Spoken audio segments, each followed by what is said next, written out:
Hello there, thanks for joining us on CoreTV News this hour. I'm Nifemi Oguntoye. The Senate has postponed the screening of ministerial nominees till Tuesday next week. The upper legislative chamber said on its Twitter handle at NGR Senate, "Ladies and gentlemen, there will be no ministerial screening today, that's on Thursday. We will continue on Tuesday, October 20, 2015, and we will tweet CVs of new nominees." End of quote. The development was later confirmed by the Senate spokesman Dino Malai in a chat with newsmen. Now, the senator representing Lagos East at the National Assembly, Benga Ashafa, has urged the 18 newly confirmed ministers to hit the ground running on the onerous task of pulling Nigeria back from the brink.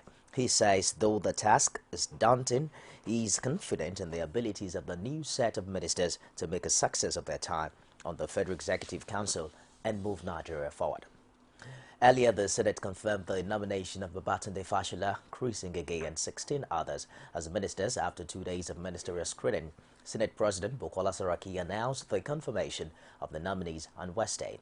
Paul Samuel reports. It's the second day of the ministerial screening and 10 nominees were slated for the exercise. Like the first day, the Senate went into another closed-door meeting. But when plenary resumed, Senate President announced the withdrawal of Ahmed Ibeto from the ministerial list. Withdrawal of a ministerial nominee. I write to withdraw the nomination of Honorable Ahmed Musa Ibeto, earlier submitted for confirmation as Minister of the Federal Republic. Please accept, Mr. President of the Senate, assurance of my esteemed consideration. And when it was time for screening, former Lagos Governor Babatunde Fashola was first to face the senators.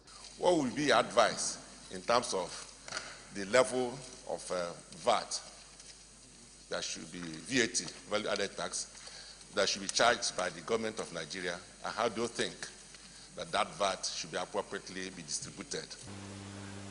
As far as value added taxes are concerned, they are what they are, taxes for adding value. And so they are first taxes that generally seek to stimulate production, improve economic activity, and so on and so forth. So those who benefit from it must essentially contribute to it. Next was the Group Managing Director of the Nigerian National Petroleum Corporation, Ibe Kachuku, who spoke on the adverse effect of the non-passage of the Petroleum Industry Bill and the state of the refineries. The 90-day program which is working, and I'm glad that over the last 3 weeks, Port Harcourt, for example, has come out of that battles and is producing right now at about 67% capacity. Our intent is to grow Port Harcourt all the way to about 70–75% capacity by the end of the year. So Port Harcourt is on that, and the prayer is that it continues. Now, Warri is beginning to signal that there's a likelihood they will come on stream, because right now both Warri and Port Harcourt, both Warri and Kaduna are short. Other nominees also shed light on areas they intend to improve on if confirmed as cabinet members. My people, I say it with every deep sense of humility, that I was one of those who in 1998 constructed the vehicle, assembled the vehicle called the People's Democratic Party. And by fate, again in 2013, I was also one of the vehicle assemblers for the Progressive Party called All Progressive Congress, the ruling party in Nigeria today. So I understand what it means to run a business. I understand what it means to meet salary and try and make a profit. But I also appreciate the critical role of the public sector. At the end, the Senate unanimously confirmed 18 of the nominees before adjourning to Thursday. Paul Samuel, CoreTV News, Abuja. One. Bye-bye. Meanwhile, the Women for Equity and Fairness Organization of Nigeria, WELFAN, has said the inclusion of Just a few women in the ministerial list by President Muhammadu Buhari amounts to marginalization. Our correspondent Neto Levery, who was at the match by the group, filed in this report presented from our studios. Different reasons have been adduced for the low level of women participation in politics. For some, women cannot muster the required strength to weather the storm that comes with participation in politics. Coordinator of the group says it is not ideal for a woman married outside of her state to be subjected to all sorts of abuse, all because of her nomination. And we need to let him know that it is a woman that made him what he is today. If a woman did not have him, he will not be president today. So he should think and be sensitive to women and include women in his government. She is somebody we know. She is somebody that has been tested internationally. So we need her there, and we need more women there. More women in his administration. We are not second-class citizens in Nigeria. We are full-fledged Nigerian citizens. So we need to be a partaker of the administration, a partaker of the Nigerian national pie. For the vice president of the group, the president should be gender positive in his appointments. We want to engender Buhari. We're engendering Buhari today. He has to be engendered. We need more women in government. We need inclusive governance. According to the group, since women make up a substantial part of the population, their continued marginalization must stop. Mixed reactions have continued now to trail the screening exercise of ministerial nominees of President Muhammadu Buhari. Media professionals say a thorough job was not done in profiling each candidates present at the Senate for screening. Former DG of the National Broadcasting Commission, Yomi Bolarinwa, enjoyed pressmen to do a more investigative job on each candidate to appropriately educate the public. When the broadcaster got the ministerial list, I believe we should have done research even before the screening. You give the public enough information about the candidate, and so when he goes to the Senate, people have an idea where he's coming from. Now they read the Senate. They say read into your CV. The man stands here, takes the good points from his CV and reads it. Whereas if the broadcasters have done enough research, they will be able to educate the public about this man. I think the president should just pick those within the law, pick those he thinks he can work with, and let's move the nation ahead. Our economy is dwindling, things are going down, so we don't have all that time for this kind of hype. We should just we should let them start first. We shouldn't just be thinking that it's not going to work, but let's give the government the support in making things happen. Nigerians expected a lot of change, a departure from the norm, especially given that, we've seen a lot of people come and go, especially in such exalted positions in this country. I, for one, expected that you would at least step off that pedestal a little bit, ease it off a little bit, bring in fresh minds, fresh hands, fresh ideas into the fray. President Muhammadu Buhari has been officially presented with his National Identity Card. Director General of the National Identity Management Commission, NIMC, Chris Onyemenam, did the presentation at a brief ceremony at the presidential villa in Abuja. This is how the president each Nigerian did not will make receive any the card comments during the presentation, but Onyemenam explained that 20 million Nigerians have already been captured in the NIMC's database. This is how each Nigerian will receive the card, because it will be sealed, it will be opened only by the individual, after which the card will be taken out, inspected. There's provision for where to sign at the back, and then the activation would involve the use of this equipment. At the state and local government levels where they are used, it's based on a network, and so you just plug in. But for us to bring it here, we have to create a mobile solution. This mobile solution is what we also have in the mobile enrollment kits that would be used to walk into the rural areas and distant villages in the hinterland and also in the creeks. The House of Representatives has resolved to constitute an ad hoc committee to investigate the process leading to and the eventual sale of the country's power assets by the Bureau of Public Enterprise, the BPE. The resolution followed a notion on the need to investigate the alleged non-transparent and alleged fraudulent sale of power assets by BPE tabled by Chike Okafo, representing Okigwe South constituency. The committee is expected to determine if there were practices involved in the process or if the privatization rules were breached. Constitute an ad hoc committee to investigate the processes and sale of all aspects of power assets in Nigeria by the BPE to determine if there were malpractices and misconduct in the exercise, and also whether appropriate value was had for money, and determine if any person breached the rules and the law. Secondly, recommend any changes in the process of sale of government assets and any changes in existing laws, if any, in order to protect the interests of the Nigerian people. Mr. Speaker, honorable colleagues of the 8th Assembly, I so move. In favor of the motion say aye. Those against it say nay. The ayes have it. We'll take a break now, and I'll be back with more stories. Don't go away. Is it crazy or autocracy?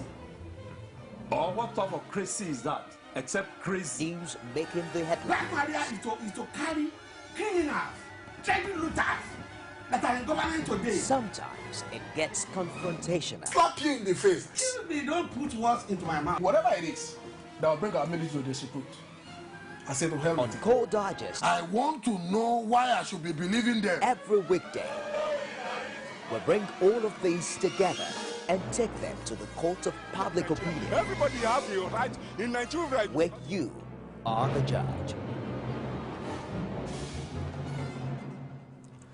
Welcome back. You can get all of the top stories on any of our social media platforms. On Facebook, it's facebook.com/CoreTV News. Our Twitter handles at CoreTV News NG, and we're streaming live on YouTube. It's youtube.com/CoreTV, live space and news. The National Assembly Election Petition Tribunal sitting in Abuja has upheld the victory of Senate Minority Leader Godswill Akpabio, representing Akwa Ibom Northwest Senatorial District. The petitioner Inebe Okori had challenged Senator Akpabio's victory, alleging that the election was marred by irregularities. But the tribunal chairman, Justice Godwin Anunihu, ruled that the petitioner failed to prove allegations of electoral malpractices beyond a reasonable doubt. Basi Aye has details in this report. The court's premises were filled to capacity with supporters of the All Progressives Congress and the People's Democratic Party from Akwa Ibom State. They had gathered to hear the judgment, and as soon as the tribunal chairman delivered the final verdict, Akpabio's supporters went wild with jubilation. Reacting to the judgment, the petitioner and his supporters vowed to appeal the decision. They insisted that the tribunal erred by upholding the election of Senator Akpabio. Will be tested at the higher court.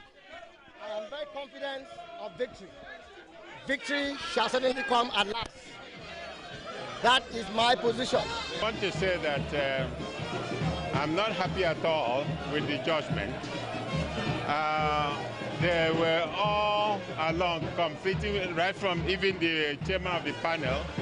His analysis and conclusions were all conflicting.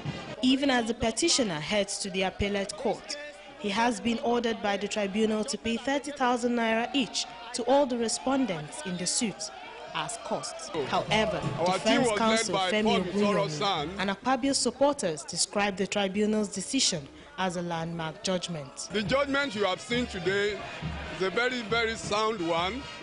The tribunal looked at all the issues dispassionately and came to a good judgment.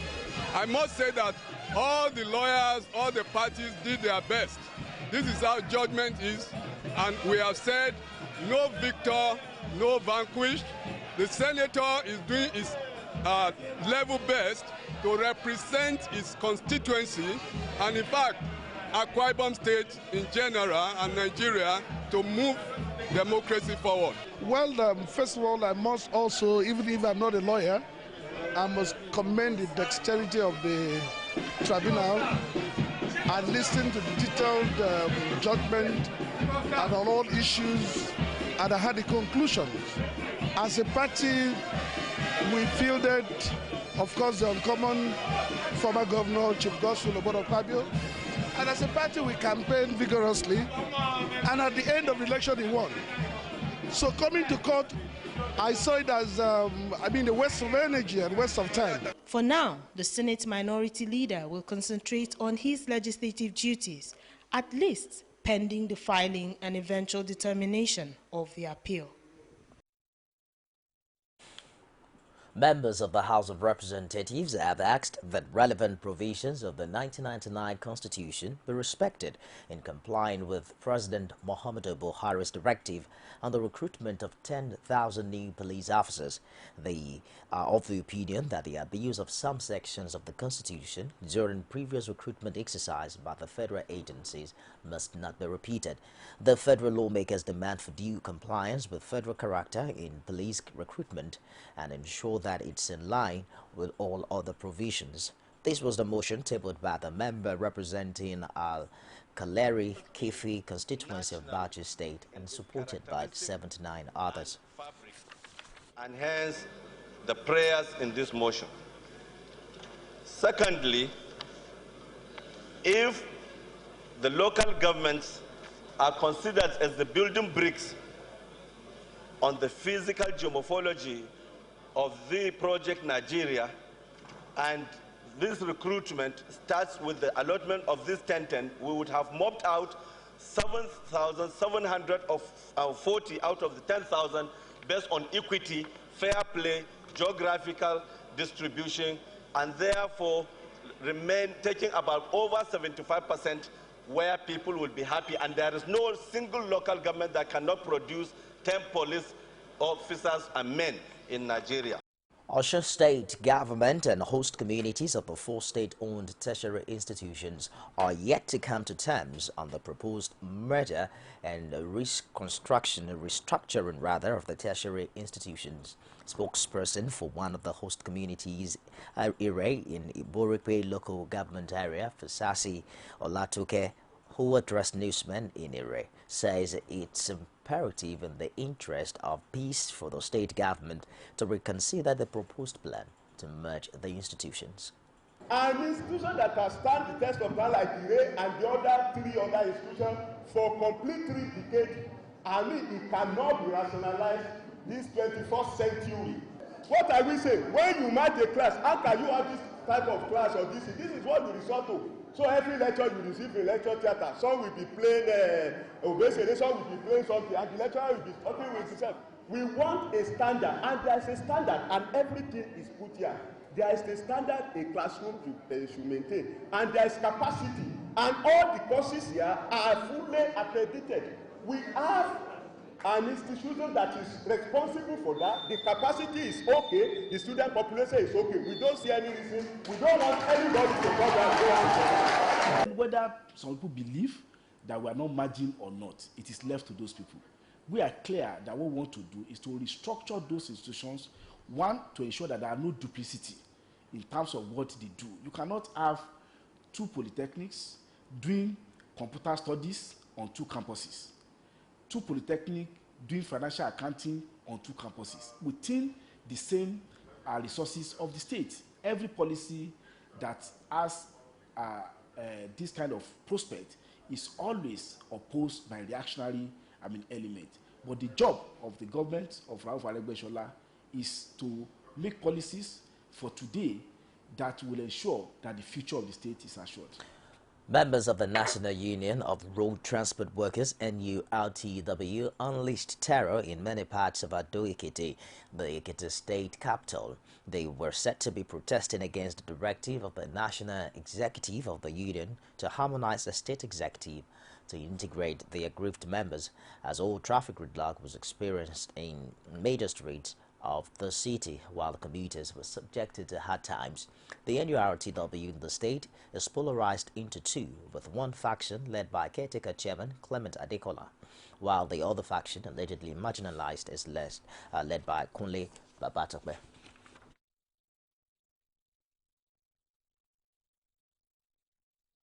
When the Boko Haram honorables, when they invaded the states, you stood your ground, you supported me, you drove them away.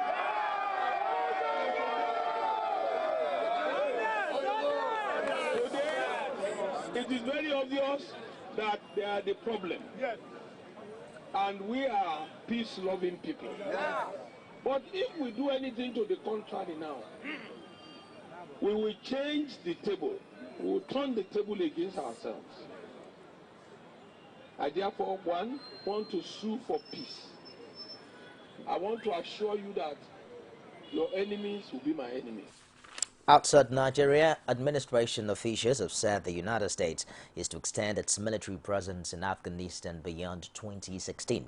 President Barack Obama is expected to outline their plans later.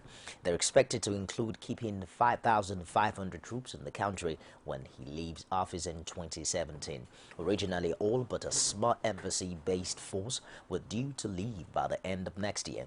But the U.S. military says more troops will be needed to help Afghan forces counter a growing Taliban threat. There are currently 9,800 U.S. troops stationed in Afghanistan. And last week, the top U.S. military commander in Afghanistan, General John Campbell, said the U.S. must consider boosting its military presence there beyond 2016. The U.S. forces will be stationed in 4 locations in Kabul, Bagram, Jalalabad, and Kandahar. Volkswagen has been ordered to recall 2.4 million cars in Germany by the country's automotive watchdog as a result of the diesel emissions scandal. German media reports suggest that the KBA earlier rejected Volkswagen's proposals that car owners could voluntarily bring their cars in for repairs. Meanwhile, Italian police have raided Volkswagen offices in Verona and Lamborghini offices in Bologna. Reports suggest Italian prosecutors are investigating alleged commercial fraud. Separately, the man tipped to become Volkswagen's North America boss has resigned. The company said Winifred Vanland was leaving because of differing views on the organization of the new group region. Just last month, authorities in the U.S. discovered some Volkswagen diesel cars had been fitted with a device to cheat emission tests. The car maker subsequently admitted that up to 11 million cars worldwide could have the device fitted. And European leaders are to discuss measures to ease the region's migration crisis, with Turkey the focus of their efforts in Brussels. Nearly 600,000 migrants have reached the EU by sea so far this year. Turkey is hosting some 2 million migrants, most of them fleeing the war in neighboring Syria. And ahead of the summit, German Chancellor Angela Merkel stressed the need for a joint EU effort to tackle the crisis and said that Turkey would play a key role. It's a wrap on the news this hour. Thank you for watching. I am Nifemi Oguntoye.